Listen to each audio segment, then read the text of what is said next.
मेरे दिल से निकलते मेरी गालियाँ थोड़ी देता हूँ। मैं कभी गाली दी क्लास में आज तक? कुछ भी बोलते कभी दिया मैंने? तकलीफ बोली अंदर आधा ना विनेश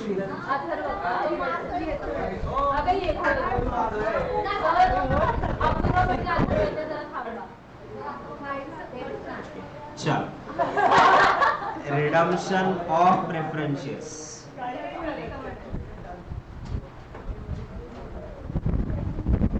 प्लीज ये ऑफ कर दो please please please please please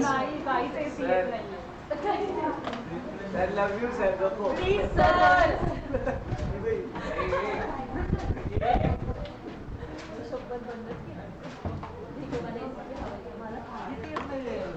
okay now ये बैकग्राउंड थोड़ा सा इंपॉर्टेंट है। स्टार्ट वाला पार्ट वो अच्छे से समझो, फिर उसके बाद अकाउंटिंग एंट्री, उसके बाद सीआरआर की सिचुएशन। ये सिचुएशन के बाहर का कोई क्वेश्चन आएगा ही नहीं, इसका गारंटी मैं देता हूं। ओके पहली चीज, रिडम्पशन ऑफ प्रेफरेंस शेयर्स का मतलब क्या होता है? हम लोगों ने redeemable and irredeemable preference shares issue किए। रिडीमेबल प्रेफरेंस शेयर्स जो कि अपन रिडीम करेंगे after 20 years. Irredeemable preference shares India में इशू करना अलाउड है ही नहीं। नाउ अगर हम लोग बात करें तो प्रेफरेंस शेयर्स रिडीम क्यों करें? जब कंपनी मैंने शुरुआत की थी इनिशियल फेज पे और मैं कंपनी चालू किया था, तब मैं प्रेफरेंस शेयर्स इशू नहीं किया था। मैंने इशू क्या किया था? Equity share. इक्विटी शेयर की इशू किया था because equity share holder are the real owner. पहले इनिशियल स्टेज पे क्या होता है? कंपनी का प्रोडक्शन होता है, बिजनेस सेट होता है, फैक्ट्री लगती है वहां पे या सर्विसेज लगती है, देन धीरे धीरे प्रॉफिट होना चालू होता है ना। अगर मैं पहली बार ही प्रेफरेंस शेयर इशू करूंगा तो मैं इनको फिक्स रेट से डिविडेंड दे पाऊंगा क्या? नहीं दे पाऊंगा। तो आई एम अनेबल टू पे a fix rate of dividend. That's why initial stage पे मैं क्या चूज करता? Equity share. अब इक्विटी शेयर जैसे ही एक बार रेज हो गया उसके बाद में क्या करता हूं? Preference shares. प्रेफरेंस होल्डर को कॉन्फिडेंस भी तो आना चाहिए ना कि कंपनी एबल टू पे a fix rate of dividend. फिर मैं प्रेफरेंस शेयर इशू की, फिर मैंने क्या किए? डिबेंचर इशू की। फिर कंपनी चली चली चली चली, फिर कंपनी का स्पीड धीरे धीरे बढ़ा, प्रॉफिट की ग्रोथ रेट ये सारा बढ़ना चालू हो गया। अब कंपनी पास अपना खुद का प्रॉफिट से बचा हुआ पैसा है which is called as a reserve, which is called as a retain earning. तो कंपनी ये कहते हैं कि यार पहले इनिशियल स्टेज पे अपने को जरूरत थी तो अपन ने प्रेफरेंस शेयर इशू की। अब मेरे पास अगर मेरा खुद का कैपिटल है तो मैं प्रेफरेंस शेयर होल्डर को क्यों रखूं?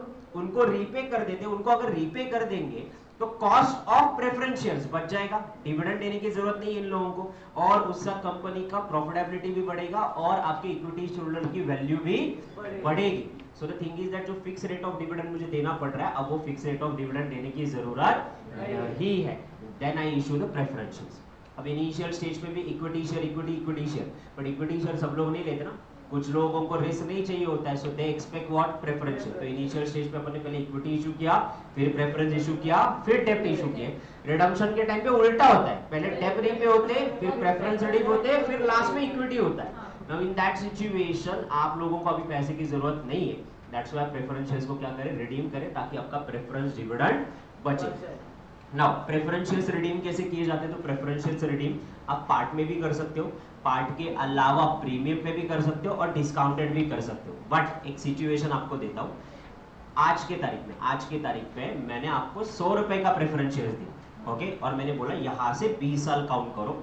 जब मैं रिडीम करूंगा ना, वही 100 रुपए का प्रेफरेंस शेयर्स मैं आपसे 90 रुपीज में लूंगा। तो अभी मैंने आपको कितने में बेचा? 100। और जब मेरी खरीदने की बारी आ रही है तो मैं खरीद रहा कितने में? 90 में। ये तो इसमें तुम्हारा तो नुकसान तो है ना कि वापस 100 रुपए अभी ले रहे हैं, 20 साल इस्तेमाल भी करेंगे और अपने को ज्यादा देने की जगह उल्टा कम दे रहे, तो आप रिडीम करोगे क्या? नहीं। सिचुएशन आ सकता है बट लोग एक्सेप्ट करेंगे क्या ये सिचुएशन को? नहीं। मैंने बोला अभी 100 मैं आपको रुपीज में अपना प्रेफरेंस शेयर देता हूँ, 20 साल बाद मैं जब रीपे करूंगा 100 रुपीज ही दूंगा, तो इट्स ओके ना? Profit and loss account, no profit no loss, at least regular dividend तो मिल रहा है, you will accept that. But discount वाला सिचुएशन विल नॉट एक्सेप्ट। मैं अगर कहता हूं कि अभी मेरा ये प्रेफरेंस 100 रुपीज का मैं आपको दे रहा हूं और 20 साल बाद 125 में मैं ही आपसे खरीदूंगा, आप लोगे? हाँ, बट ऑब्वियसली उसमें आपका 25 रुपए का फायदा भी, ऊपर से रेगुलरली डिविडेंड मिल रहा है वो। तो यानी आप प्रेफरेंस शेयर्स रिडीम कर सकते हो, वो पार्ट में भी कर सकते हैं, प्रीमियम पे भी कर सकते हैं और डिस्काउंट में भी कर सकते हैं। इशू नहीं, रिडम्पशन की बात कर रहा हूं, ओके ना? इसमें बेसिकली अगर आपको प्रेफरेंसेस रिडीम करना है तो दो कंडीशन होनी बहुत जरूरी है। पहली, आर्टिकल ऑफ एसोसिएशन की परमिशन होनी जरूरी है कि आर्टिकल ऑफ एसोसिएशन ने बोला तो ही प्रेफरेंसेस रिडीम कर सकते हैं। And most important only fully paid up preference shares are only redeem. Fully paid up preference shares है तो ही रिडीम होंगे, partly paid up preference shares है तो वो रिडीम नहीं होंगे। सो पार्टली पेड के केस में फिर कैसे कर सकते हैं कि 10 का शेयर है, 8 रुपए दिए हैं, इसको रिडीम करना है तो एक काम करो ना, 2 रुपए मांगो, मांगने के बाद कॉल्ड अप हो जाएगा, कॉल्ड अप के बाद पेड अप हो जाएगा, तो 8 के 2 रुपए आ गए तो 10 का फुल्ली पेड अप हो गया। देन आप उसके बाद उसको क्या करो, रिडीम करो। So only fully paid up preference shares are only redeem, partly paid up preference shares हम लोग रिडीम नहीं करते।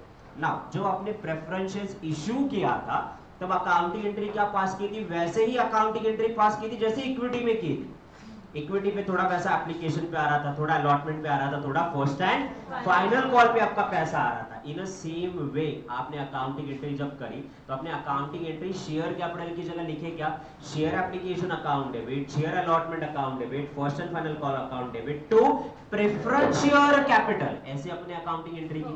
अभी आप प्रेफरेंसेस इशू नहीं करें, आप टॉपिक क्या पढ़ रहे हैं, रिडम्पशन ऑफ प्रेफरेंसेस। रिडम्पशन का मतलब इनका कैपिटल इनको अपन वापस करें, रीपे करें। अब इनका कैपिटल अपन इनको वापस करें, रीपे करें, तो सबसे पहले मैं अकाउंटिंग एंट्री क्या पास करूंगा, तो सबसे पहले मैं अकाउंटिंग एंट्री पास करूंगा कैंसलेशन ऑफ प्रेफरेंस शेयर्स। अब प्रेफरेंस शेयर को क्या करोगे, कैंसिल करोगे। अब जब भी आप प्रेफरेंस शेयर्स को कैंसिल करोगे तो प्रेफरेंस शेयर्स को कैंसिल करते वक्त आप मुझे ये बताओ ना, प्रेफरेंस शेयर कैपिटल को तुमने क्रेडिट किया था क्या? यस।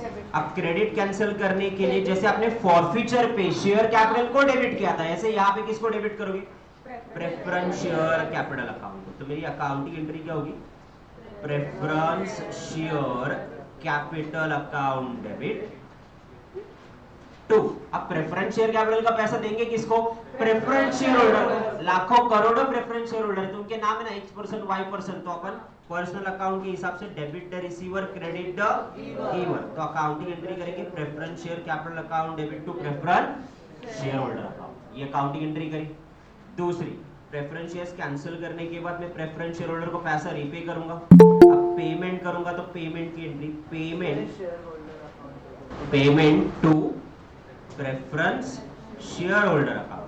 अब प्रेफरेंस शेयर होल्डर को जब मैं पेमेंट कर रहा हूं तो मैं अकाउंटिंग एंट्री क्या करूंगा, ये प्रेफरेंस शेयर होल्डर को आपने क्रेडिट किया था, दे आर द क्रेडिटर्स, इनको पे करना है, पे करेंगे तो they are no more creditor, तो एंट्री होगी preference share holder account debit to bank account. देखो क्लास का क्लास में ही खत्म करो, घर पे अलग से टाइम मत स्पेंड करो, आपके पास है भी नहीं उतना टाइम। तो preference share holder account debit to bank account, ये entry.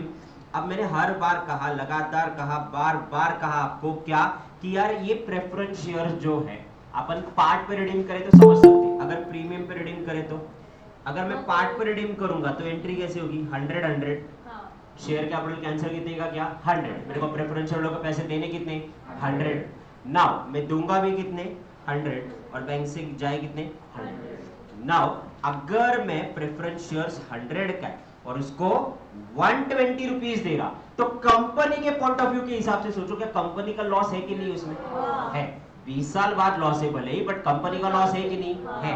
Now in that situation आप preference share capital account debit कितने से करोगे, 100, डोंट से 120, कैपिटल तो 100 का ही है ना। नाउ अगर आपको क्या देना है, प्रीमियम देना है, तो premium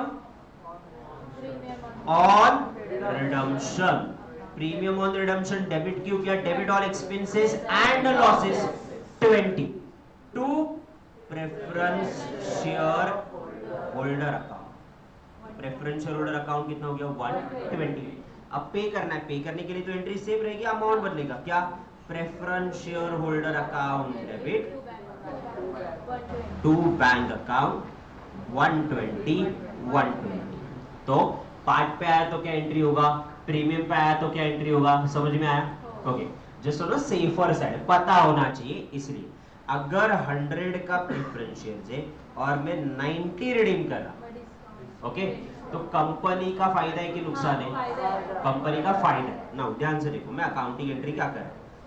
preference share capital account debit 100, capital तो 100 का ही कैंसिल करेंगे। 2 प्रेफरेंस शेयर होल्डर अकाउंट, इनको कितना देना है?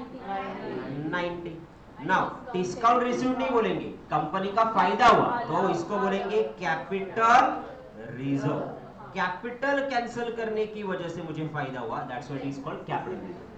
तो पार्ट वाली एंट्री डन, प्रीमियम वाली एंट्री डन, उसके अलावा आपकी डिस्काउंट वाली एंट्री भी डन।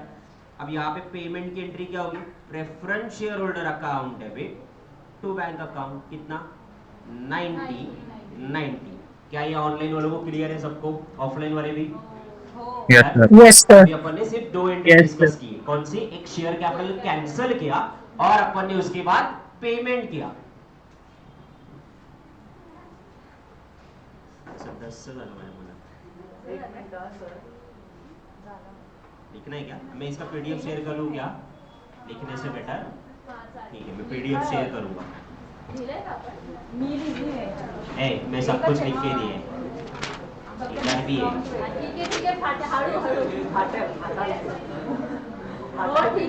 अगर मेरे पे उंगली उठाओगे मैं उंगली तोड़ रख दूंगा। सर उंगली क्यों? हाथ ही तोड़ दो ना कि वापस कभी उंगली दिखाई। जितने शरीर में उंगली सारी तोड़ दूंगा। डन। ध्यान ही नहीं रहता जब क्लास में रेगुलरली पढ़ाया जाता है। तुम लोगों की जनरेशन सारी इतनी खराब हो गई है ना, बस। मेरे जमाने में तुम्हाला तर भिडे गुरुजी म्हणतात। ओके, असं करत आहे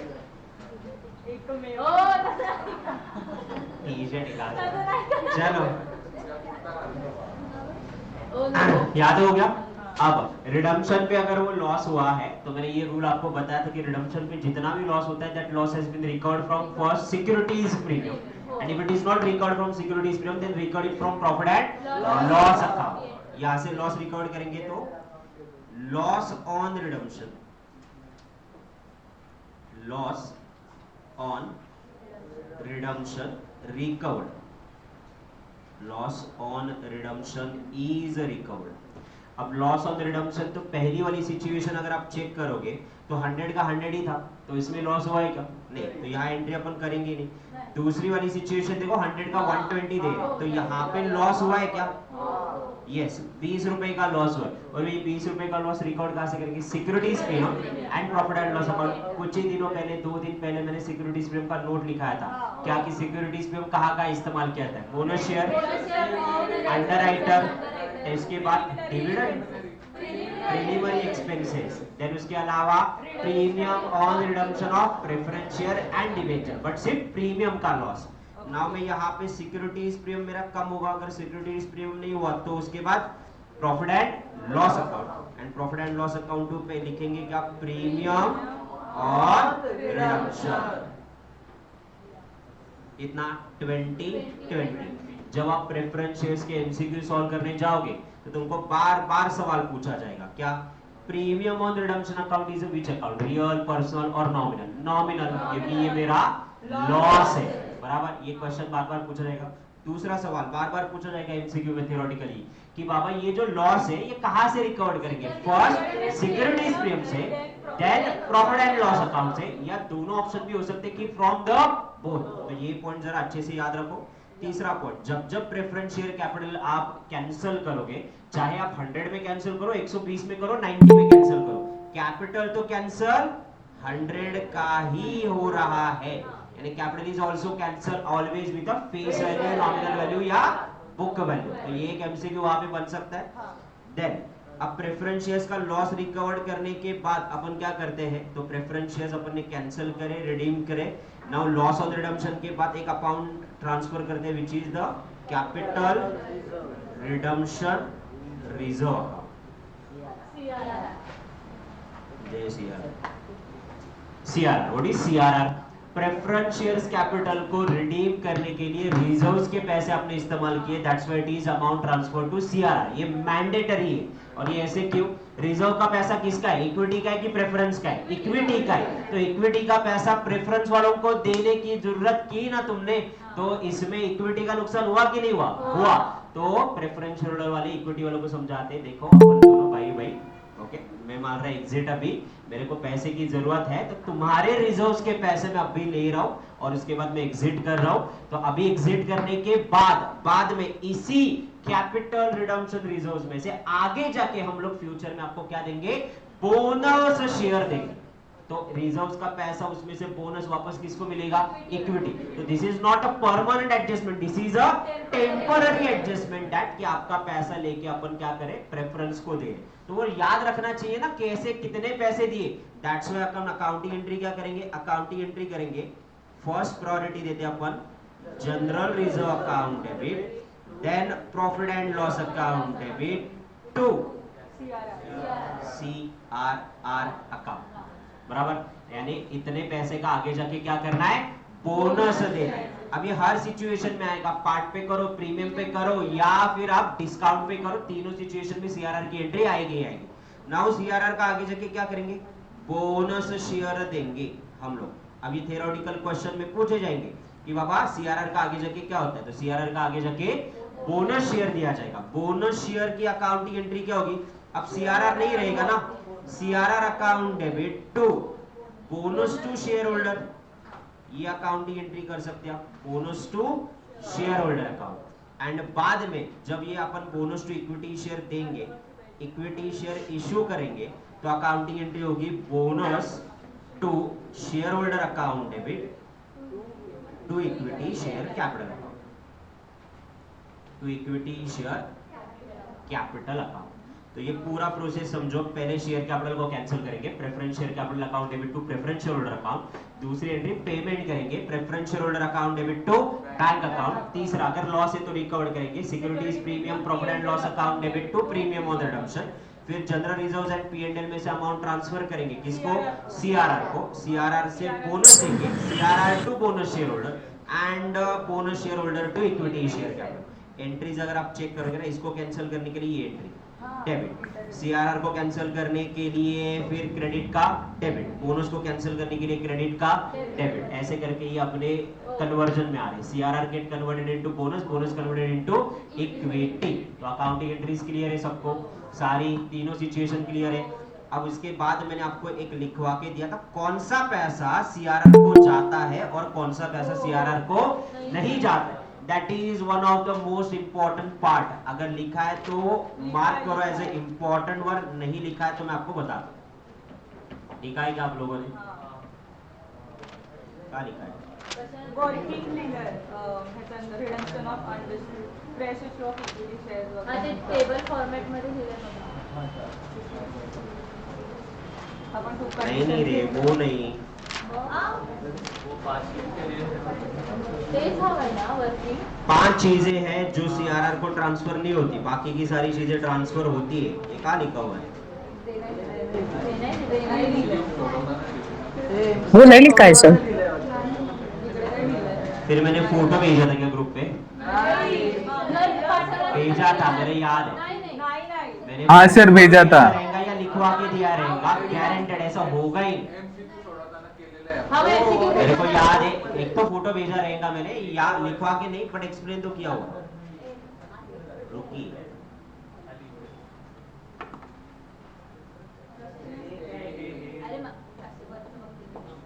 दो सेकंड। सर ते वर्किंग ते 5 सिच्युएशन झाले ना, त्याच्या पुढे बघा, त्याच्या पुढे हे का डिस्काउंट इज कन्सिडर्ड ट्रान्सफर ये सगळे जर फोटो दिले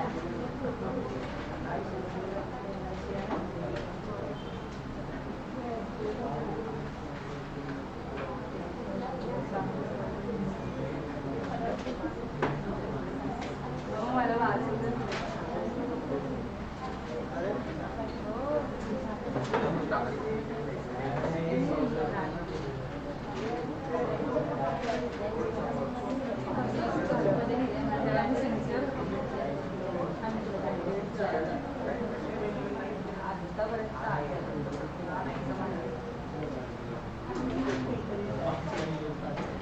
ओके हे लिखा हुआ है, मेरे पास रिकॉर्ड है तो शीट है पूरी, कुछ भी बोलते हे माझ्या बुक मध्ये बघा आहे का?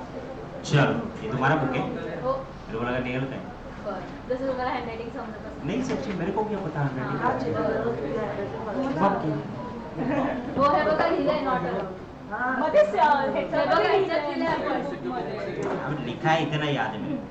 चल ओके नाउ ये इंपॉर्टेंट नहीं देखो, रिडम्पशन ये सबसे ज्यादा इंपॉर्टेंट है, ये बेसिक पार्ट हुआ, अकाउंटिंग एंट्रीज डन हुआ, देन अकाउंटिंग एंट्रीज के बाद ये इंपॉर्टेंट पार्ट है। देखो रिडम्पशन कहाँ से कर सकते हैं, रिडम्पशन करने के लिए तुम्हारे पास पैसा चाहिए ना, तो अपन नए इक्विटी शेयर इशू करके पैसा ला सकते हैं, नए प्रेफरेंस शेयर इशू करके भी पैसा ला सकते हैं। डिबेंचर अलाउड नहीं है, आपके रिजर्व एंड सरप्लस में से कर सकते हैं क्या? यस। ये रेडीमेड डायग्राम मैंने आपको निकाल के दिया ताकि याद रहे, एग्जाम में एमसीक्यूज में पूछेंगे वहां पे डिबेंचर अलाउड है क्या? नहीं।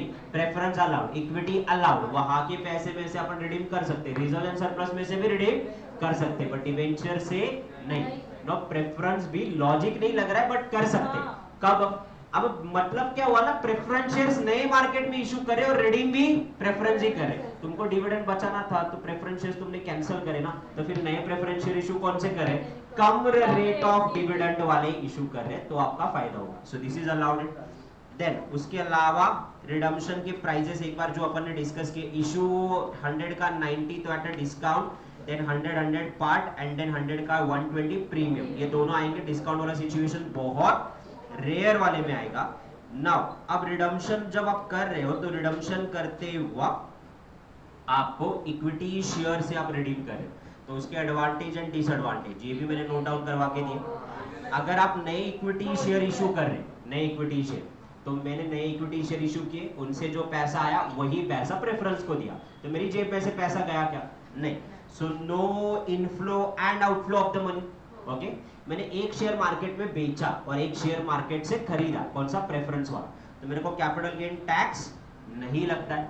दूसरा, नए इक्विटी शेयर मैंने मार्केट में इशू किए, तो मेरी कंपनी अब वेल नोन है, एस्टैब्लिश है, तो नया इक्विटी शेयर में कैसे बेचूंगा? मार्केट में प्रीमियम पे, तो शेयर होल्डर को मैं प्रीमियम पे शेयर बेच सकता हूँ, दैट इज एडवांटेज।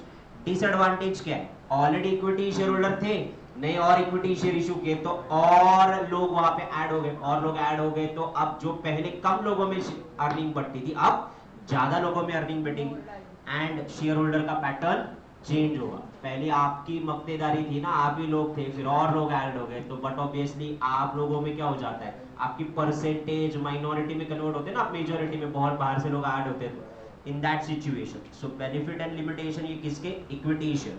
अगर आप रिजर्व्स में से करते हो रिडम्पशन, तो आपकी अर्निंग डाइल्यूट होगी क्या? नहीं। अपने जेब में से पैसा डाला तुमने, तो बाहर से कोई व्यक्ति आया नहीं, तो आपको और उनके साथ प्रॉफिट शेयर करने की जरूरत नहीं है। देन आपका शेयर होल्डिंग का पैटर्न भी चेंज नहीं हुआ, बट आपकी जेब में से पैसे गए और आपको कैपिटल गेन टैक्स भी लगा। आप क्या करो, ये वाला पार्ट याद रखो, इसके एडवांटेज एंड डिसएडवांटेज। नाउ इसके जो एडवांटेजेस है ना, ये इसके डिसएडवांटेजेस हैं, और इसके जो डिसएडवांटेज है इसके एडवांटेजेस हैं। ओके, चल याद है आगे। नाउ सीआरआर की वर्किंग के लिए कौन से रिजर्व्स है जो कंसीडर करने और कौन से नहीं कंसीडर करने, ये ध्यान से देखो। This is again most important one. ये आपके नोटबुक में नहीं है तो नोटबुक में लिखवा के रखो, एमसीक्यू बुक में नहीं, नोटबुक में लिखवा के रखो।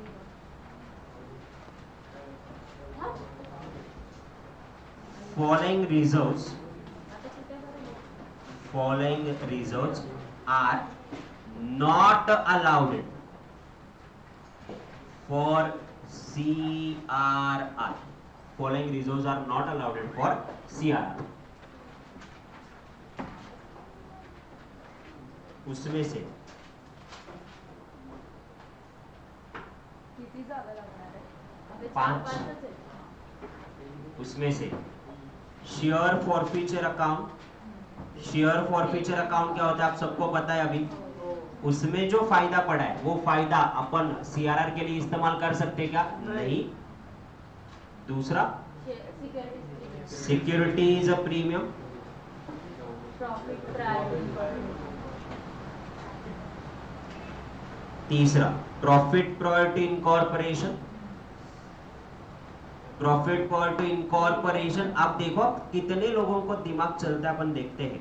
प्रॉफिट पर टू इनकॉर्पोरेशन अपन कहीं तो भी पढ़े थे, प्री एक्विजिशन प्रॉफिट और लाइक दैट, कहाँ पढ़े थे? अभी जस्ट एक्विजिशन वाले यानी कंसोलिडेशन वाले चैप्टर में पढ़े थे, और मैंने आपको लिखवे भी दिया था प्री एक्विजिशन का प्रॉफिट को ही अपन क्या बोलते हैं?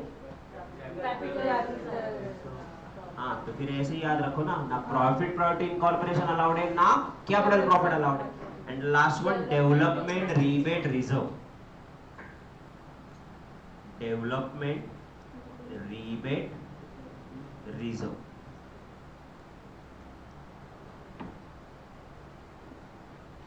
ये अलाउड नहीं।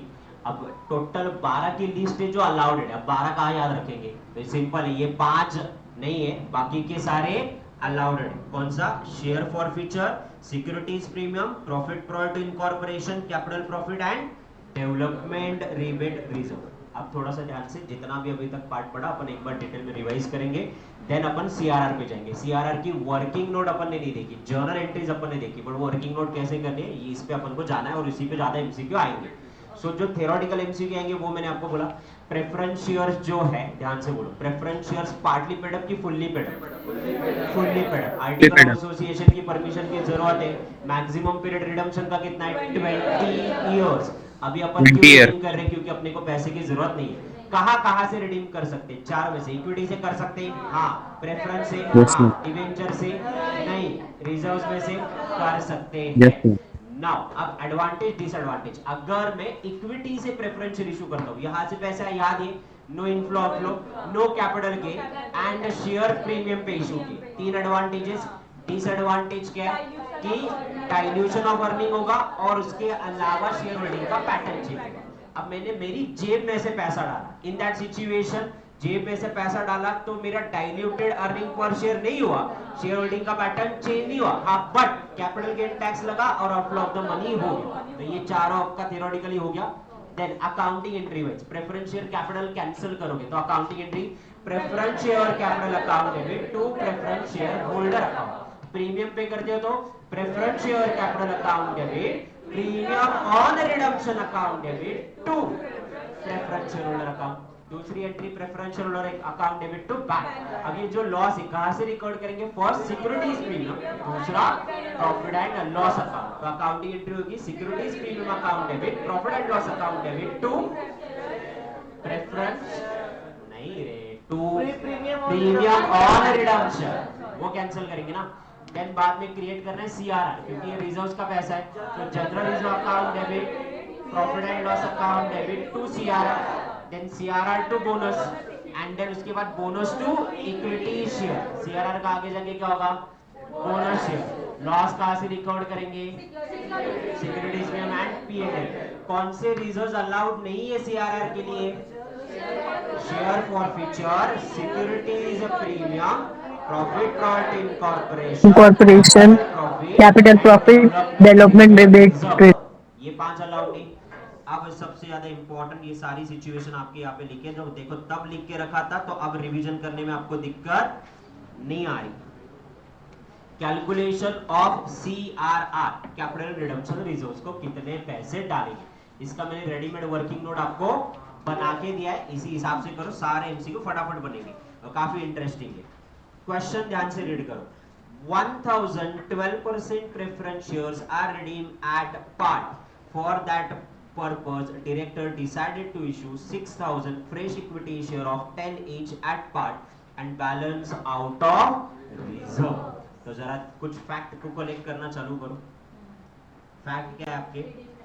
1000 प्रेफरेंस शेयर है। ये 12% का मतलब क्या होता है? क्योंकि ये भी पूछेंगे एग्जाम में। ये 12% का मतलब क्या होता है? इंटरेस्ट। प्रेफरेंस डिविडेंड 12% से पे करेंगे। देन उसके बाद रिडीम कैसे कर रहे? पार्ट पे रिडीम कर रहे हैं, 100 का था और 100 पे ही रिडीम कर रहे हैं। फॉर दैट डायरेक्टर ने डिसाइड क्या किया कि 6000 इक्विटी शेयर इशू करेंगे। एक इक्विटी शेयर कितने का है? 10 का है, और इशू भी कैसे कर रहे हैं? एट पार्ट पे। तो बैलेंस कहां से लाएंगे? जितना पैसा बचा उतना अपन रिजर्व्स में से लाएंगे। नाउ ध्यान से देखो वर्किंग नोट कैसे किया हुआ है। नाउ मुझे 12% प्रेफरेंस शेयर इशू करने, बराबर, ये आपके नोटबुक में लिखा हुआ है, अगर नहीं लिखा है back side of the page पे जाओ, लिखने के बाद कुछ लोगों को समझ में आता है, तो मेरे साथ लिखते लिखते समझो। वहां पे 1000 प्रेफरेंस शेयर्स इनटू 100 तो कितने हुए, मेरे को 1 लाख रुपए चाहिए, बराबर। कुछ लॉस हुआ क्या, नहीं, 100 का था, 100 पे रिडीम है, कुछ लॉस होता तो रिकवर कर दे, बट कुछ लॉस हो रहा है क्या, नहीं।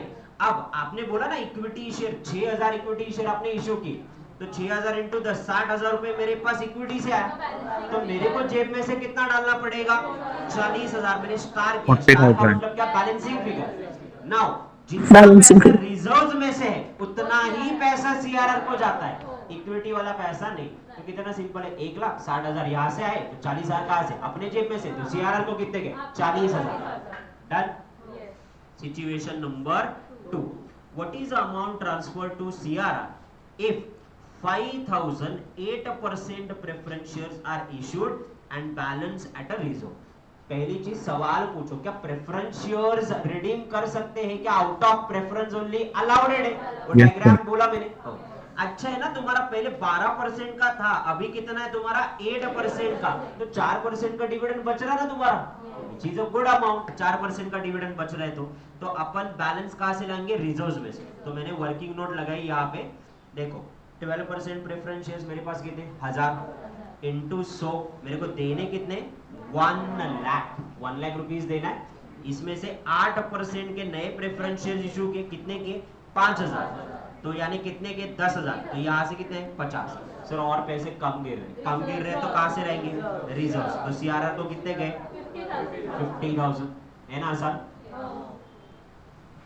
मैंने आपको परसों ही बोला था, तुम सिर्फ नंबर बोलो, कितने टाइम तुमको रिवीजन चाहिए उतने टाइम करवा के जाएंगे, बट मेरे को ये नहीं सुनना है सर जून के बाद दिसंबर देना है करेंगे। What is the amount of CRR, अभी भी कुछ लोग डाइवर्टेड है, वो अभी भी डिपेंड करते हैं सर 30 तारीख तक हमारा कितना रिवीजन होता है, उस पे हम लोग डिसाइड करेंगे कि दिसंबर देना है कि जून देना है। सो तुम्हारा गोल पहले डिसाइड होता है, फिर प्लान डिसाइड होता है, और एक बार प्लान हो गया ना तो गोल को चेंज नहीं होता। तुम्हारा कैसे, तुम्हारा गोल ही फिक्स नहीं है, और गोल फिक्स नहीं जिसकी वजह से प्लान भी फिक्स नहीं है। अपना अपना पर्सन तो तेरा देखो, उसका प्रायोरिटी अलग है, तेरा प्रायोरिटी अलग है, तेरी प्रायोरिटी बाजू वाली में, अरे मैं बता रहा इसीलिए। What is the amount of CRR if 5,008% debenture are issued then balance out of the reward. मुझे ये बताओ डिबेंचर अलाउड है क्या, डिबेंचर अलाउड नहीं है। अब ध्यान से देखो वर्किंग नोट कैसे बदलेगा आपका, कुछ भी बोलते 1000 इंटू 100, मुझे चाहिए कितने, 1 लाख। डिबेंचर अलाउड ही नहीं है तो कंसिडर करेगा नहीं, 0। नाउ पूरा पैसा रिजर्व में से लाना पड़ेगा, 1 लाख, तो सीआरआर को कितने गए, 1 लाख। समझ में आया, ओके। चलो सिचुएशन नंबर 4, अब ये थोड़ा सा धीरे धीरे ट्रिकी बनते जाने वाला है। पहले मैंने वैरायटी कवर किया और इससे आपको कंसेप्ट क्लियर करवाया, ये क्वेश्चन मैंने बनाए हुए हैं, ये किसी बुक में कवर नहीं हुए, मैं कंसेप्ट क्लियर करा। बाबा इक्विटी अलाउड है, प्रेफरेंस अलाउड है, बट डिबेंचर अलाउड नहीं है। ये 3 सिचुएशन, इसके बारे में इंस्टीट्यूट कुछ भी नहीं पूछेगा। चौथा वाला situation, what is CRR, CRR is 12% preference shares redeem at 10% premium for that 6,000 equity share issued at part. जरा वर्किंग अच्छे से कलेक्ट करो, मैं लेके जा रहा हूं, कैमरा चाहिए वो भी तुम्हारे ले आओ।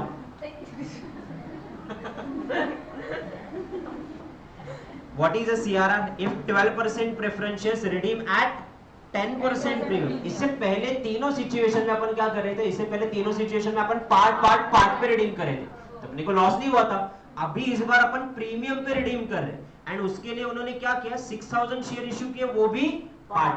तो अगर लॉस हो रहा है कि नहीं हो रहा है, तो लॉस हो रहा है, प्रीमियम पे रिडीम करें जिसकी वजह से। तो अब सिचुएशन बदल रहा है क्या, वो अपन चेक करेंगे। 1 2 3 4, this is the 4th situation. Now 12,000 preference share, जरा ध्यान से देखो, 1000 प्रेफरेंस शेयर्स है और इस बार मैं उनको 10% ज्यादा दे रहा हूँ। 100 दे रहा हूँ क्या, नहीं, मेरे को देना है 10% प्रीमियम, मेरे को देना है 110, तो मेरे को कितने पैसे की जरूरत है, 1,10,000। इसमें सब लोग एग्री, ओके। अब इसमें से आप मुझे बोलो जेन्युइनली, पहले तीनों सिचुएशन, वैसे तो मैं देना कितना लगता था 1 लाख रुपए, बट मैं 10,000 ज्यादा दे रहा। अब वो 10,000 ज्यादा दे रहा तो वो मेरा लॉस हुआ कि नहीं हुआ? अब तीसरी अकाउंटिंग एंट्री में अपन पढ़े ना कि अगर लॉस हुआ तो वो रिकवर करेंगे सिक्योरिटीज प्रीमियम या प्रॉफिट एंड लॉस अकाउंट से। अगर ये लॉस यहाँ से रिकवर हो रहा है, this is a loss to the company, कितना? 1000 शेयर पे 10 रुपए का लॉस, 10,000, तो ये रिकवर कहां से हुआ? सिक्योरिटीज प्रीमियम या प्रॉफिट एंड लॉस अकाउंट से। तो यानी वो पैसे लाने की जरूरत है ही नहीं, तो मेरे को लाना कितने वापस? 1 लाख लाना है। अब इक्विटी शेयर कितने लाए अपन ने? 6,000, 10, तो ये कितना हुआ? 60,000। नाउ रिजर्व्स कितने आपके? 40, तो ये 40,000 कितने गए? सीआरआर। अब अगर आप चेक करोगे ना सिचुएशन नंबर आपका पहला वाला, तभी भी अपन ने पार्ट पे रिडीम करे थे, इक्विटी शेयर भी पार्ट पे था, और तब भी सीआरआर को कितने गए थे? 40। यहाँ पे अपन ने प्रीमियम पे रिडीम किया, तब भी कितने गए? 40। क्यों? क्योंकि ये लॉस हम लोग कंसिडर करते ही नहीं। क्यों नहीं कंसिडर करते? Because it is recovered from securities premium and profit and loss account. This is done. चलो सिचुएशन नंबर 4 के बाद सिचुएशन नंबर 5 4 हो गया ना? 5 CRR 12% preference shares redeem at 10% premium, 6,000 equity share at 10 issued at 20% premium। इस बार उल्टा twist डाला उन्होंने। क्या ट्विस्ट डाला? ध्यान से देखो, प्रेफरेंस शेयर्स प्रीमियम पे रिडीम कर रहे, हाँ जी, इक्विटी शेयर भी प्रीमियम पे इशू करें। इससे पहले अपन पार्ट में कर रहे थे, अभी प्रीमियम पे इशू करें, तो अभी क्या होगा? चलो देखते हैं वहां पे सिचुएशन नंबर 5 आ गया। 5 ओके, नाउ जरा ध्यान से देखो।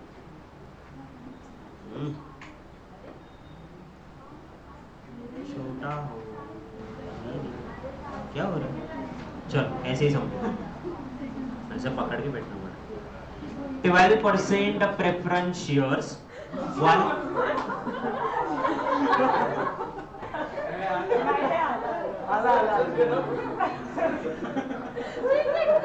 मनातले शिव बाहेर ते ऐकायला. मनात पण शिवाय काय कोणाची शपथ घालायची तेवढी सांग, मी लगेच घे. संकेत सरांची शपथ नाही, माझ्या आईची शपथ, बस काही शिवाय दिलेलं नाही.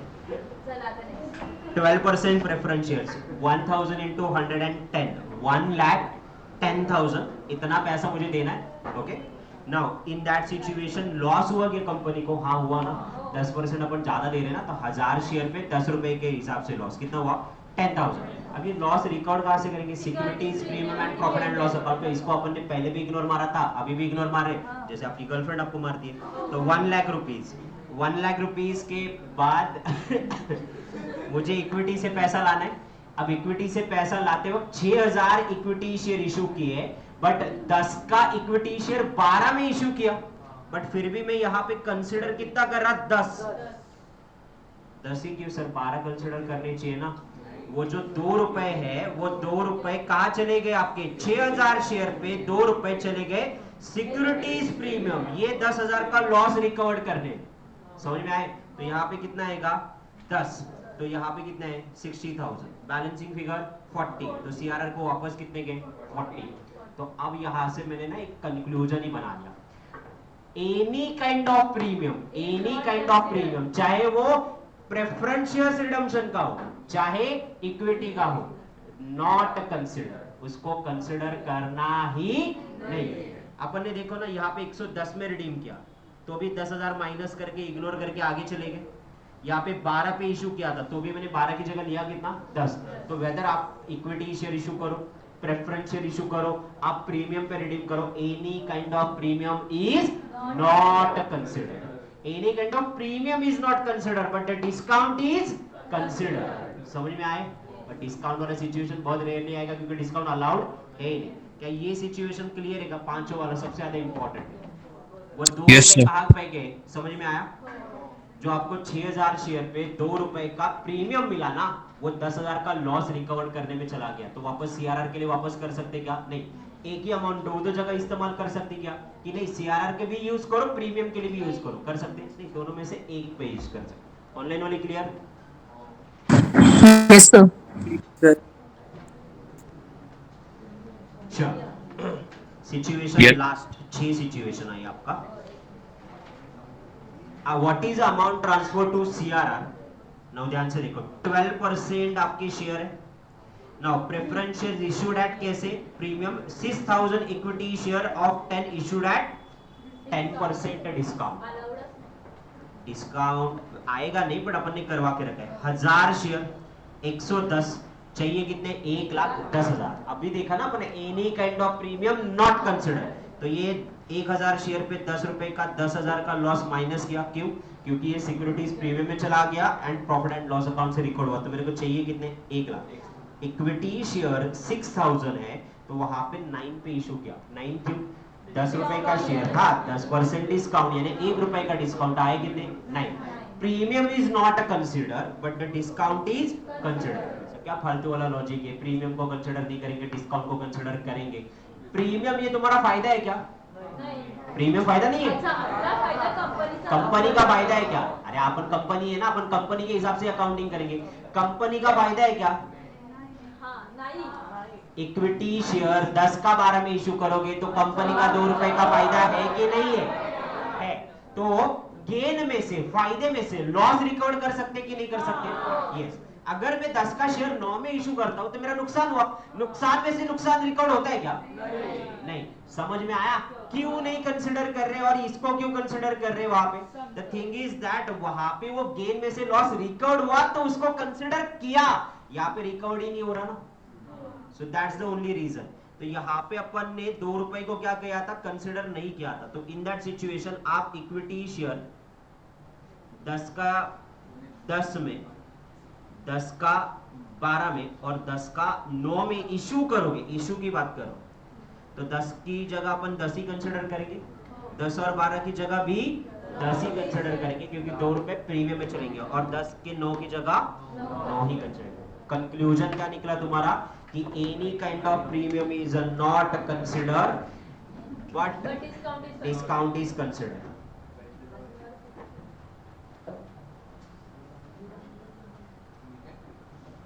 चलो जर्नल एंट्रीज रिवाइज कर लो तब तक।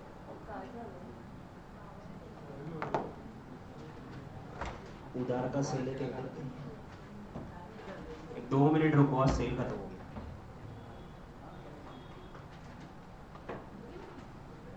सेल पाठवलं पटकन पाठवा अर्जंट, लवकर लवकर लवकर। अरे नको फोन पण नको ठेव, तसंच आहे जसं तसं।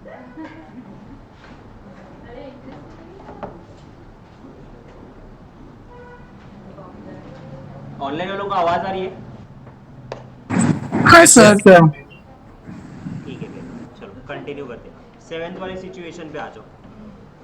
1012% preference shares of 100 each redeemable at 10% premium, and for that board of directors decided to utilize the reserve and balance out of the securities premium P&L general reserve how much equity balance at a part।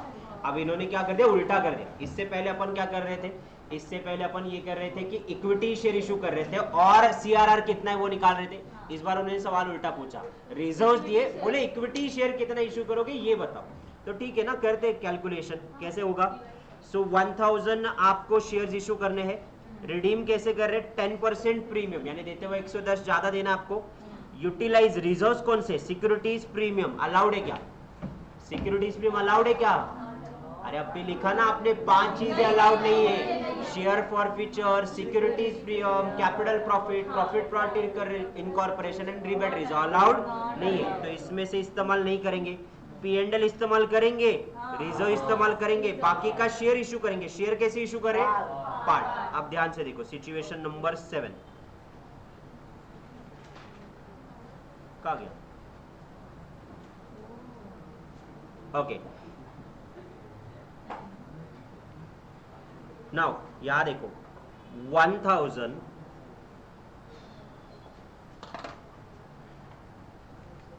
हा काय bonus का?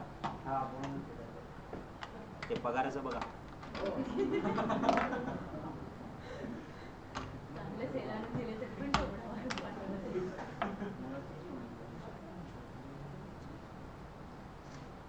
शांत आहे बिंदू, असं काय त्रास देतो? खरंच शांत आहे मी. चलो 1000 प्रेफरेंस शेयर्स रिडीम करने थे, 110 पे पैसा देना है, तो टोटल पैसा कितना देना है? 1,10,000. लॉस हुआ कंपनी को, यस, 1000 इंटू 10,000. तो सिक्योरिटीज प्रीमियम से वो लॉस रिकॉर्ड करने की कोशिश करेंगे. है क्या मेरे पास सिक्योरिटीज प्रीमियम? है ना. 25,000 का सिक्योरिटीज प्रीमियम है, रिजर्व्स एंड सर्विस. 25 के अगेंस्ट 10 का लॉस रिकॉर्ड कर सकते हैं. आणि P&L 25,000. अच्छा 10 है क्या? ठीक है, 10 में से 10 का लॉस रिकॉर्ड हो सकता है ना. तो सिक्योरिटीज प्रीमियम से ये लॉस रिकॉर्ड हो रहा है. और अगर सिक्योरिटीज प्रीमियम से लॉस रिकॉर्ड नहीं होता तो मैं कहाँ से रिकॉर्ड करता? प्रॉफिट एंड लॉस अकाउंट में से. और वो तो होता ही है ना. और प्रॉफिट एंड लॉस अकाउंट भी नहीं है तो तुम्हारा लाइक ही नहीं ना. रिडीम कैसे को कर रहे हो? तुम्हारे पास पैसा ही नहीं है तो रिडीम कैसे कर रहे हो तुम? पैसा होंगे तो रिडीम करेंगे ना. पैसे नहीं चले रिडीम करने, ऐसा होने वाला है क्या? नहीं. हाँ, तो लॉजिक समझो. कुछ लोगों का रहता है इसका नहीं हुआ, ऐसे हुआ तो क्या होगा? 1 लाख रुपीज, 1 लाख रुपीज मेरे को चाहिए. अब इस बार है ना मैं क्या करूंगा? रिजर्व इस्तेमाल करूंगा. फर्स्ट प्रायोरिटी किसको रहती है? General reserve. जनरल रिजर्व मेरे पास 35,000 के. Then profit and loss account 25 का, तो 60,000 है. अब पूरे के पूरे खत्म हुए. अब पैसे कम गिर रहे तो अपन क्या करेंगे? Equity share. कितने के इक्विटी शेयर इशू करने पड़ेंगे? 40,000. और अपन शेयर इक्विटी इशू कर रहे हैं कितना? 10 नहीं. Equity share issued at part का मतलब यानी कितने number of equity share? 40,000 divided by 10 कितना हो गया? 4,000. अब पूछेंगे सीआरआर को कितना जाएगा, तो सीआरआर को 60,000 कर सकते. नंबर ऑफ इक्विटी शेयर भी निकाल सकते और सीआरआर भी निकाल सकते. सिचुएशन नंबर 7 के बाद सिचुएशन नंबर 8. अब ये देखो एकदम फालतू वाला सिचुएशन है. इस बार लास्ट टाइम क्या किया था? 10 का शेयर 10 में इशू किया था. इस बार 10 का शेयर 12 में इशू करें. बराबर. तो वर्किंग वही बनेगी वापस, उसमें कुछ भी नहीं है. देखो मेरे को 1000 शेयर 110 1,10,000 चाहिए. उसमें से 10,000 सिक्योरिटीज प्रीमियम से आए तो मेरे को कितना पैसा चाहिए? 1 लाख रुपए चाहिए. रिजर्व में से 35, प्रेफरेंस में से P&L में से 25, टोटल कितने हैं? 60,000. तो बैलेंसिंग फिगर इक्विटी से कितना लाना है? 40. नाउ मुझे निकालना है नंबर ऑफ इक्विटी शेयर. अब कुछ लोग बोलेंगे डिवाइडेड बाय 12 करो. 12 से नहीं करेंगे. कितने से करेंगे? 10. क्यों? क्योंकि सर अपन ने रूल पढ़ा है any kind of premium is not consider. तो 2 रुपए का प्रीमियम कंसिडर करेंगे क्या? नहीं. तो 12 से डिवाइड करेंगे क्या? नहीं. कितना होगा? 10. तो वापस शेयर कितने? 4,000. तो पार्ट पे करो, प्रीमियम पे करो, नंबर ऑफ शेयर तो उतने ही इश्यू करने पड़ेंगे. ये क्लियर है? अब इमेजिन करो तीसरा सिचुएशन क्या होगा? Issue equity share at discount. Premium is not consider, discount is consider ना. तो in that situation accounting entry और आपका ट्रांजैक्शन क्या होगा? देखो वापस 1,10,000 चाहिए, 10,000 रिकवर्ड हुए, 1 लाख चाहिए, रिजर्व्स में से 60 आए, 40,000 divided by 9. Discount is consider. Premium consider किया? नहीं. तो अब मेरा रूल कंफर्म हो गया. नो वाली सिचुएशन में तुमको कौन सा भी प्रीमियम बोलो, प्रीमियम ऑन रिडम्पशन बोलो, हटाओ उसको, ignore. Premium on equity share बोलो, हटाओ उसको, इग्नोर. कंसिडर करेंगे क्या? नहीं. बट डिस्काउंट है तो कंसिडर करेंगे. समझ में आया? तो सीआरआर दिया तो नंबर ऑफ इक्विटी शेयर निकाल सकते हो. इक्विटी शेयर दिया तो सीआरआर निकाल सकते हो. अब लास्ट सिचुएशन, सिचुएशन ऑफ बाप ऑफ ऑल सिचुएशन. यस, सबका कॉम्बिनेशन है. जितने भी 9 सिचुएशन थे ना, सबका कॉम्बिनेशन. 10,000 इससे हाईएस्ट डिफिकल्टी इंस्टीट्यूट भी नहीं पूछ सकता क्योंकि कभी वो सोचे ही नहीं. 1000 into 12% प्रेफरेंस शेयर ऑफ ₹100. यानी ये सारे मैंने क्रिएट करे हुए, तो आई नो दैट कहाँ तक जा सकते. 20% premium utilize for as follows. 10,000 के रिजर्व है, P&L 20,000 का है और जनरल रिजर्व 40 के. तो उन्होंने पूछा है calculate the number of equity share to be utilize. तो 1000 है, 20% का प्रीमियम देना है. नाउ 20% प्रीमियम यानी 1000 शेयर होल्डर को 120 देना ना 100 की जगह. तो टोटल कितने हुए? 1,20,000. लॉस कितना हुआ? 20,000 ज्यादा दे रहे. तो 20,000 का लॉस होगा और वो लॉस अपन रिकवर करेंगे, इसलिए इग्नोर कर दिया. बट मैं सिर्फ थ्योरेटिकली चिल्ला चिल्ला के नहीं करा लॉस रिकवर लॉस करो. जेन्युइनली चेक भी करा रिकॉर्ड हो रहा है कि नहीं हो रहा. 10,000 ही ये प्रीमियम में. कितने प्रीमियम में? 10,000. तो 10,000चा लॉस रिकवर झाला का? झाला ना? बट टोटल 20,000 में से 10,000 का लॉस रिकॉर्ड हुआ, अभी भी 10,000 बाकी है ना। सिक्योरिटीज प्रीमियम खत्म हुआ तो कहां से इस्तेमाल करेंगे? P&L में से। तो P&L से P&L लाए। अब मुझे चाहिए कितने? 1 लाख। 1 लाख में से रिजर्व्स पहला, general reserve is my first priority 40,000। अब मुझे ये बताओ P&L था कितने का? 20 में से 10 यहाँ है ना, तो बचे कितने? 10। अब समझ में आया? तो यानी यहाँ पे कितने आए? 50। तो और कितने चाहिए? 50। तो उसको डिवाइडेड बाय इक्विटी शेयर किए तो कितने? 5। ये 10 सिचुएशन एग्जाम से पहले एक दिन देख के जाओ, सारे की सारी चीजें आपकी रिवाइज हो जाएगी। ओके, अपन अब भी धावा बोलेंगे इमीडिएटली ऑन अ एमसीक्यू। मैं कुछ एमसीक्यू करवा रहा हूँ, वही एमसीक्यू के फटाफट फटाफट फटाफट आंसर दो। कुछ पेज वेज नंबर नहीं, सामने देखो आंसर दो। Super 30 MCQ. मेरे को संडे का ब्रेक इसीलिए चाहिए होता है ताकि मैं सुपर 30 निकाल सकूं। चलो, आंसर आपसे चाहिए और फुल जोश में चाहिए, आवाज के साथ। ओके, सामने वाली क्लास कैसे बंद करवानी, जैसे बिल्डिंग बंद होना चाहिए, इतना आवाज होना।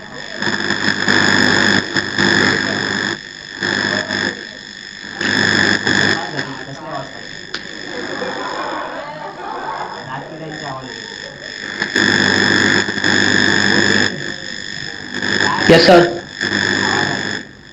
होना था मैं।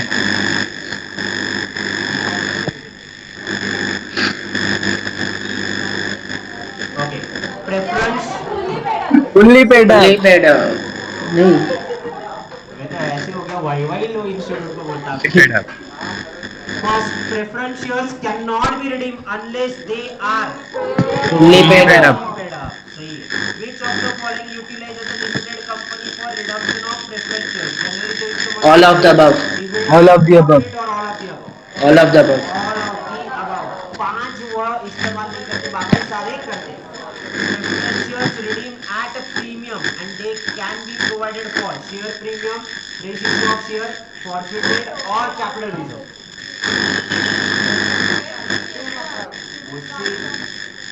Yes sir. Fresh short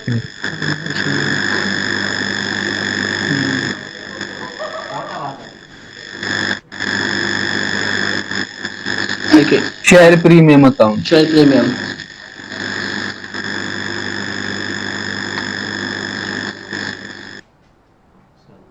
क्या मैं ज्यादा यूज नहीं करता, मेरे को क्या पता।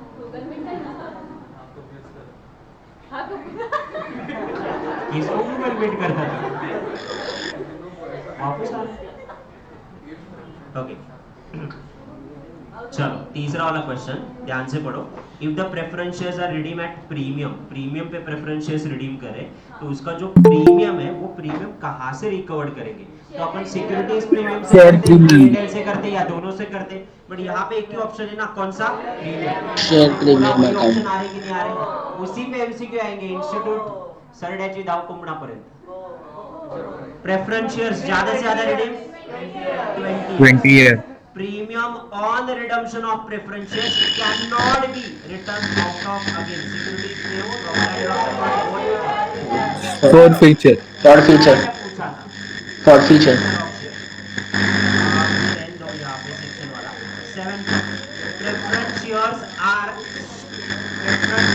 are carry out the preferential right the payment of dividend at a fixed rate the rate of capital either A or B or both A and B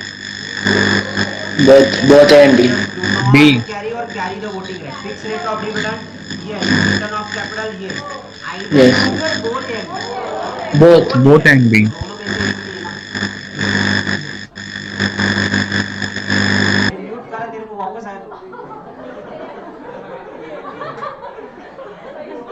competition तेरा में। When the general reserve utilized for the redemption of preference shares, amount is credited. तो redemption के लिए आपने general reserve इस्तेमाल करे तो वो पैसे कहां पे जाते हैं? CRR, capital redemption reserve. What is a journal entry to transfer the amount of CRR? CRR की जर्नल एंट्री अपन ने देखी हुई है, general reserve to CRR, P&L to CRR, dividend equalisation to CRR, all. अरे ऑल ना, P&L CRR को नहीं जाता, All. डिविडेंड नहीं जाता, जाता है ना ऑल। अभी सबसे ज्यादा बढ़िया मजा आने वाला है, एकदम कैलकुलेशन करो। रिडीमेबल प्रेफरेंस शेयर्स कितने आपके? 2 लाख के।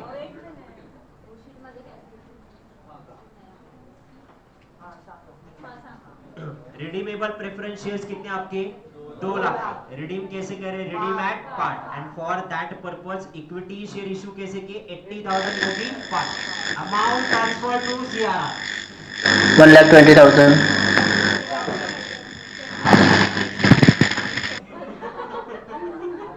चुप ना। So 1,20,000. 1,20,000. 1,20,000. हाँ मेरे को करने तो दो, मला नाही येत।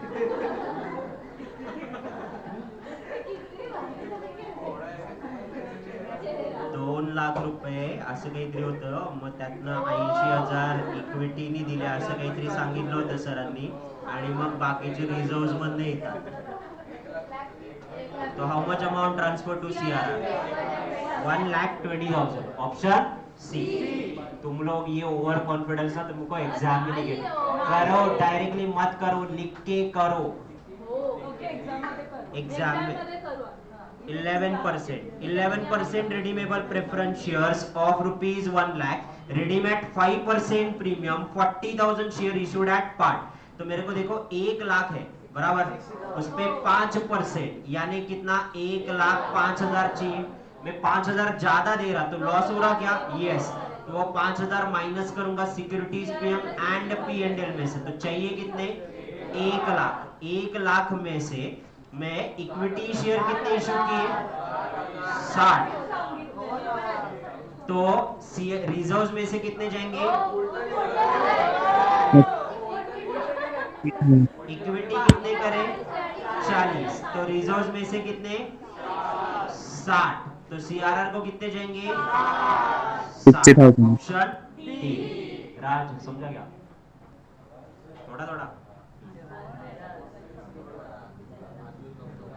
रिडीमेबल वापस 1 लाख, रिडीम एट 10% प्रीमियम, तो चाहिए कितने? 1,10,000। 10,000 कहाँ गए? सिक्योरिटीज प्रीमियम एंड पी&एल, तो चाहिए कितने? 1 लाख।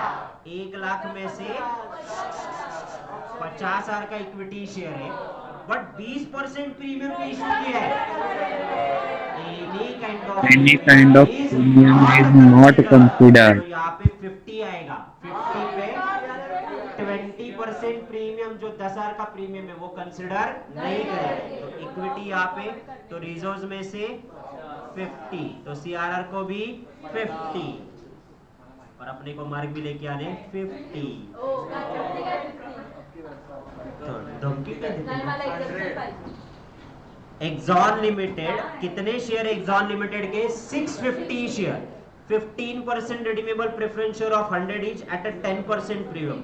70,000 के रिजर्व है, 4,000 का प्रीमियम है। इन्होंने पूछा सीआरआर को कितना डालो, ध्यान से देखो। 650 इंटू देते कितना देना है मेरे को? 10, यानी कितना? 110। तो 71,500 इतना पैसा चाहिए। लॉस हुआ क्या मेरा? हाँ जी लॉस हुआ। 650 शेयर पे 10 रुपीज के हिसाब से 6,500 record from securities premium and P and L. तो अमाउंट कितना हुआ? 65।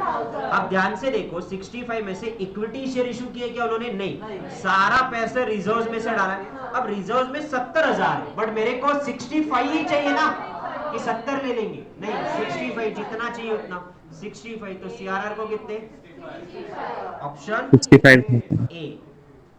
चलो 14 preference share 65,000 equity share of 10 each, calculate amount transfer to CRR. Same question है, तो सेम क्वेश्चन है, तो मेरे को चाहिए कितना? 71,500। 6,500 का लॉस समझा क्या सबको? पक्का? सबके आंसर नहीं आ रहे कॉन्फिडेंटली, दिशा का नहीं आ रहा।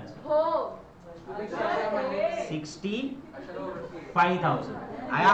अब 65,000 में से इक्विटी शेयर है 65,000 इक्विटी शेयर इंटू 10, तो 6.5 लाख रुपए है, उसमें से 65,000 ही चाहिए ना।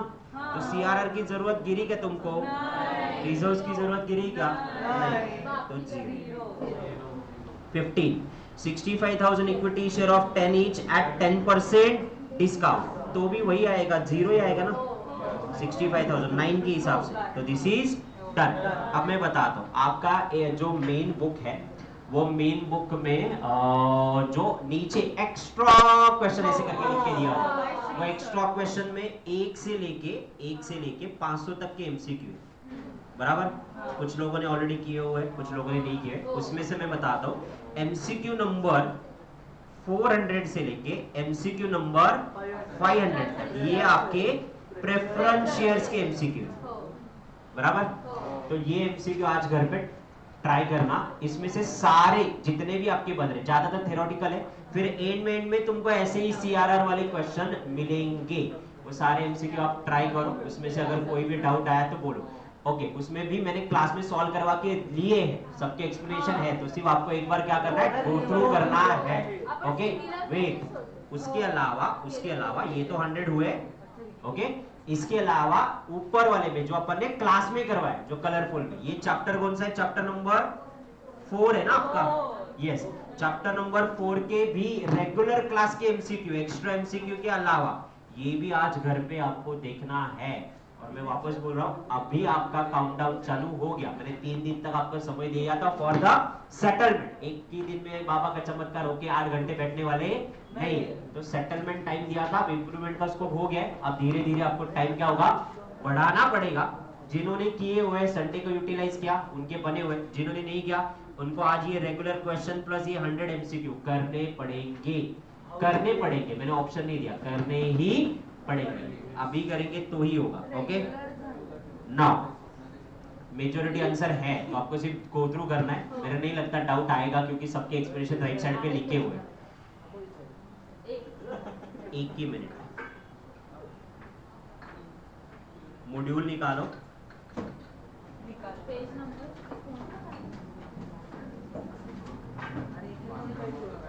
ऑनलाइन वाले इसमें किसी को कोई डाउट नहीं ना? No sir, no doubt.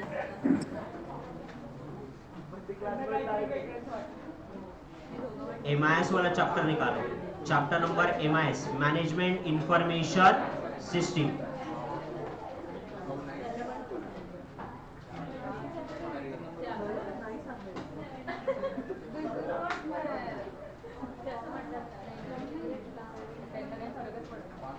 Chapter number 17, management information reporting, MIS. Okay, ये थियोरेटिकल चैप्टर है. इसमें मेरे हिसाब से 14-15 एमसीक्यू है, सिर्फ ज्यादा भी नहीं है. 14-15 एमसीक्यू है. समझ आगे के सब लोग? हे नाही रे मला जायचं ना. Yes sir. इसके फिजिकल एज्युकेशनची एक्झाम. माझी पण एक्झाम आहे. Yes sir.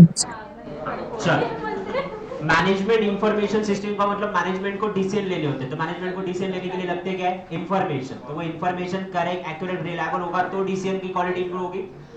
अगर वो डिसीजन की जो इंफॉर्मेशन है वो रिलायबल इंफॉर्मेशन नहीं, करेक्ट इंफॉर्मेशन नहीं है, तो वो डिसीजन आपके गलत जा सकते कि नहीं जा सकते? जा सकते. वही इंपॉर्टेंस उन्होंने बोला है, that management information system attempt to pass the information and a report and a chart and a graph to taking appropriate decision. तो यहाँ पे इंट्रोडक्शन में लिख के रखो MIS. Why you required MIS? MIS is required to take a management decision. To take a management decisions.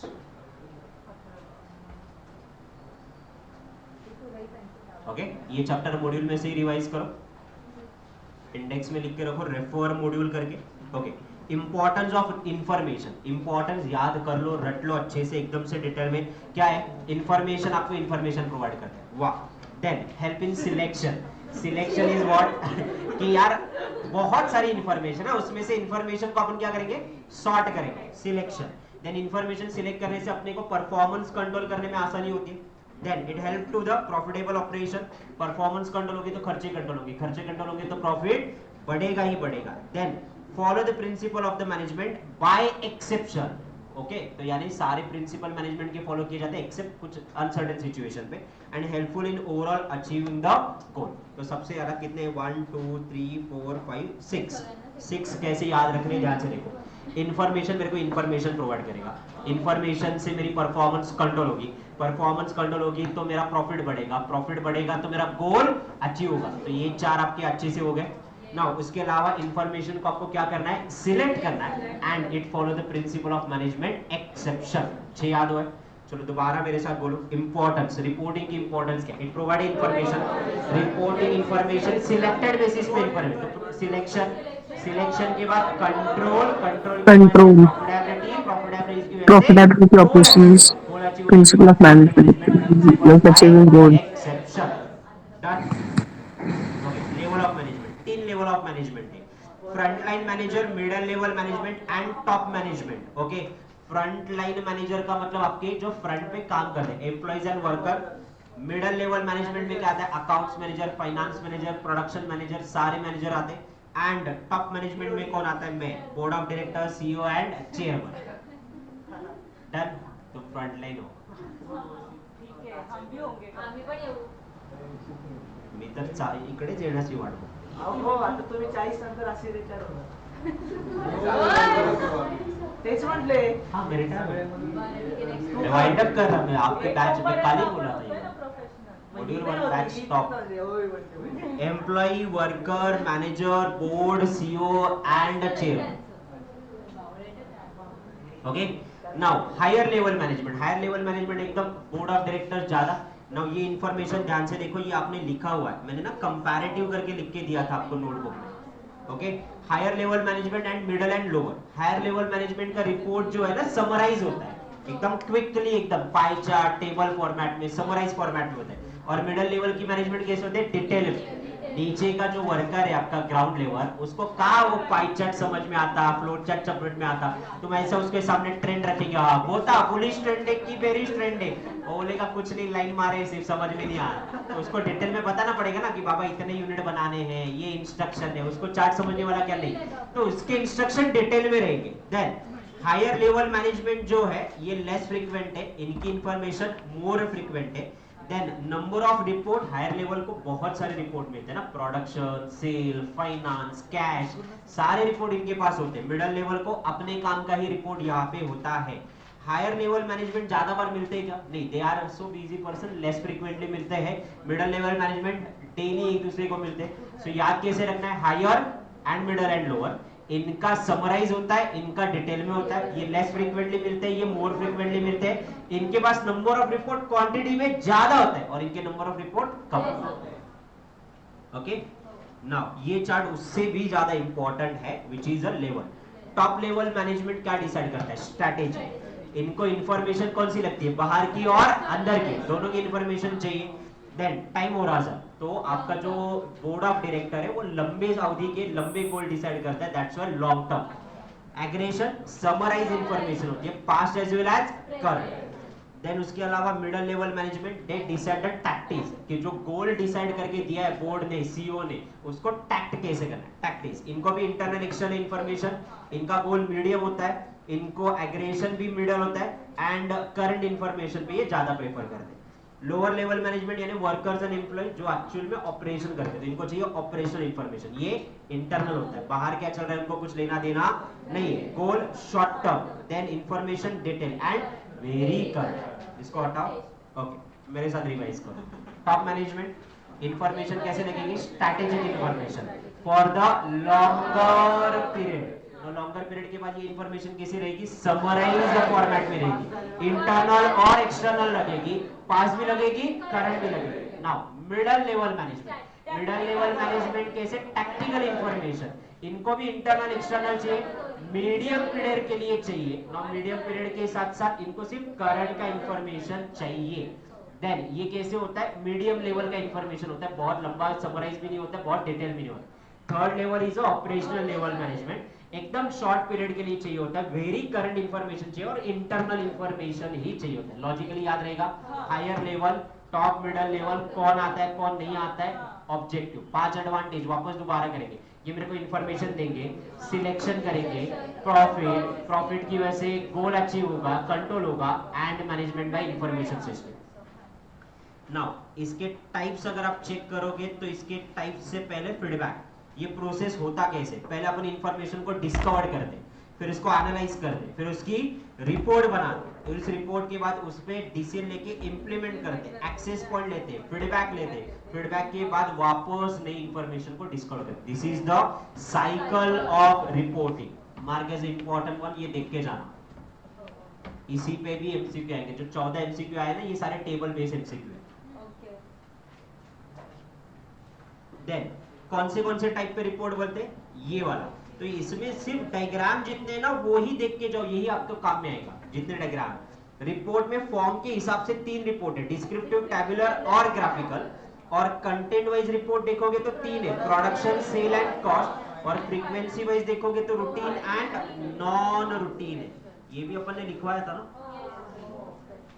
कहाँ लिखा है? अच्छा, ऑलरेडी नरेट किया था क्या मैंने?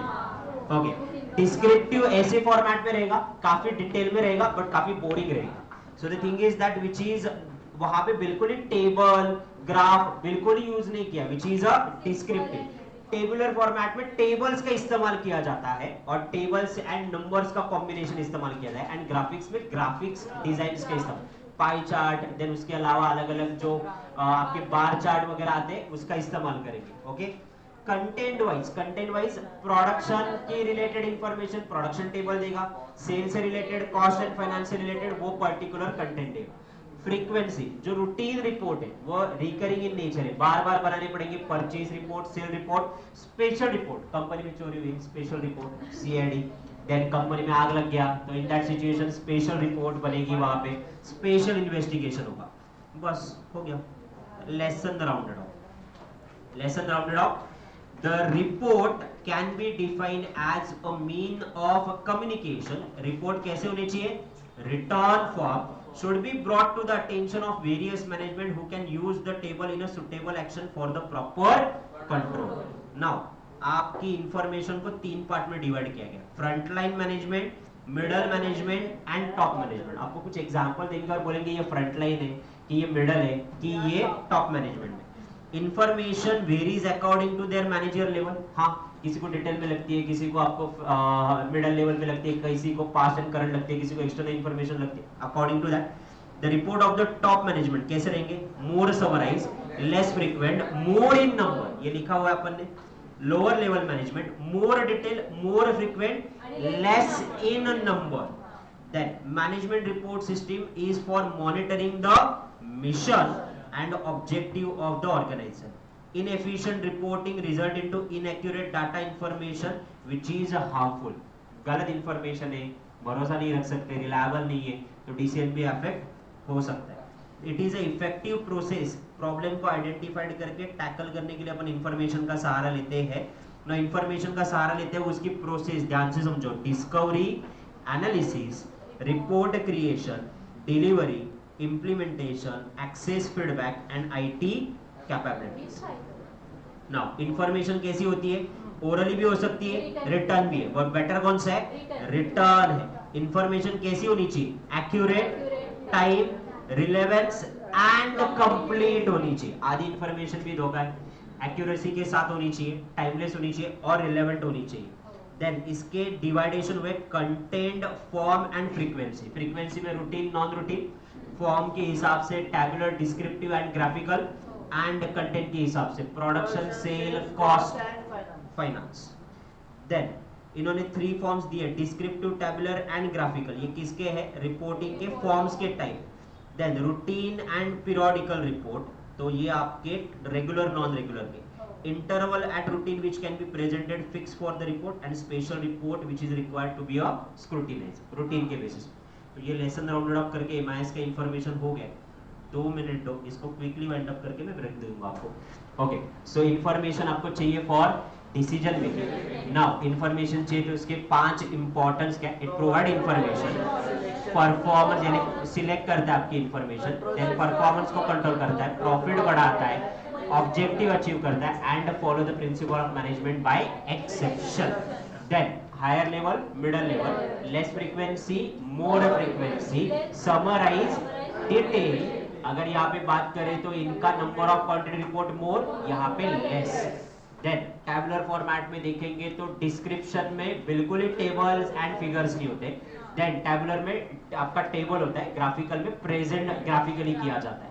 देन फॉर्म्स आपको पता है, रूटीन नॉन रूटीन वो भी आपको पता है। वो डिस्कवरी वाला प्रोसेस याद रखो, इंफॉर्मेशन को डिस्कवर करेंगे, एनालाइज करेंगे, उसको रिपोर्ट करेंगे, इम्प्लीमेंट करेंगे, उसकी आईटी कैपेबिलिटीज एक्सेस पॉइंट बना के फीडबैक लेंगे, आईटी कैपेबिलिटीज को इम्प्रूव करेंगे। 14 एमसीक्यू है, घर पे जब चाहिए तब टाइम देखना, पहले ये 14 करो फिर प्रेफरेंस पे जाओ। Okay, so total 11 topic has been done since the last 4 years, Sunday का छुट्टी छोड़ के 4 days।